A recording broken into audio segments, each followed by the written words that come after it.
Hi, I'm Adeline Triplet, and I'm here with Megan Kirchhofer.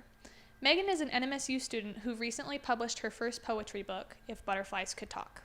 So you've been writing for a really long time. Yeah. How long did it take you to write your book? That one is made up of poems that I've written over the last 3 years. When I wrote them, I didn't necessarily intend on all of them compiling in the way that they did. I just kind of wrote them to write them. And they made the cut, I guess. So 3 years, I guess you could say. So what changed for you then? Because if you were just writing them for fun and everything, what changed and made you decide, oh, I'm going to put them in a book? I have always known that I wanted to write a poetry book. I just didn't know how it was going to happen. So I just kept writing and writing and writing and hoping that something would stick sometime.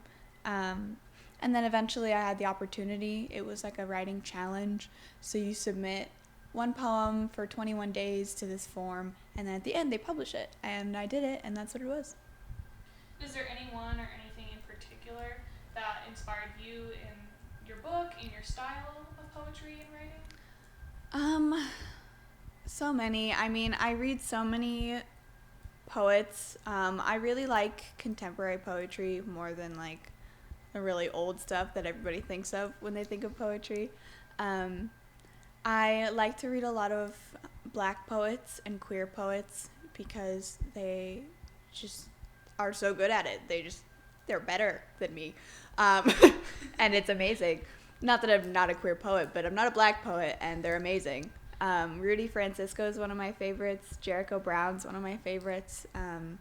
My poetry professors also have been really helpful. And then with my writing in general, I had a couple teachers in high school that were really important for me to like keep going and keep actually doing it. What were the biggest challenges in writing this book?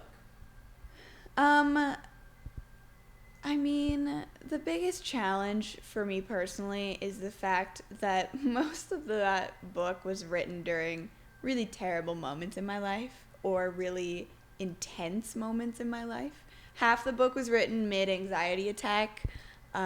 So I think looking at the bigger picture was difficult because when I'm in a space where mentally not doing good and I am feeling so much, poetry is my outlet, but it was also a coping mechanism for a really long time.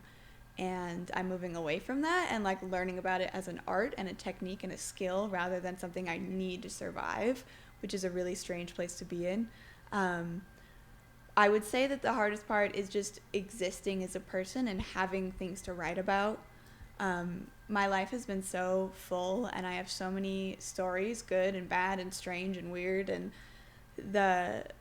this book is a really interesting like conglomeration of all of those feelings that were real things that I actually did feel.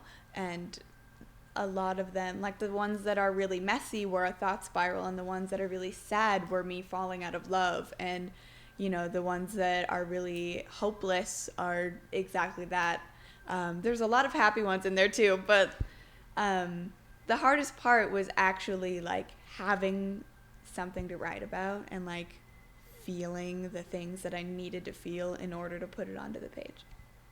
And so you said a lot of them were traumatic and sad. How did that feel like looking back through the book after it was completed and revisiting those memories? I feel like I'm looking at a version of my younger self. Like the book is dedicated to my younger self, and so when I read back at some of those, like I was just in a very different place than I am now, and it's really surreal and very strange, but I feel like I'm looking at a different person that I genuinely care about. And I'm like, if 18-year-old me came up to me and like had the thought spiral that she was having at those points in time, I would like give her a hug. You know what I mean? So the book means a lot to me in that way, not because I feel all of those things still. There are definitely a lot of them, but I don't know. It's really meaningful and really kind of strange, and it's so new that I still don't even fully know how it feels.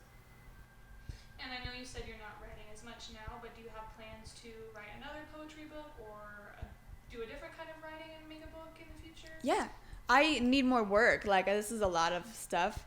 I definitely have more, but I need to figure out what direction I want the next one to go. And there's so many options, and I'm not in the planning phase yet. I just need to start writing, and it'll come to me as it happens. But I can't decide, like, if I want to do a series of books so they all go together, if I want them to be completely different from each other.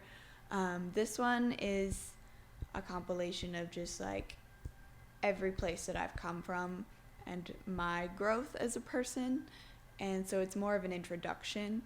My next ones are going to be bigger and fuller and more artistic and more, hopefully, more mine.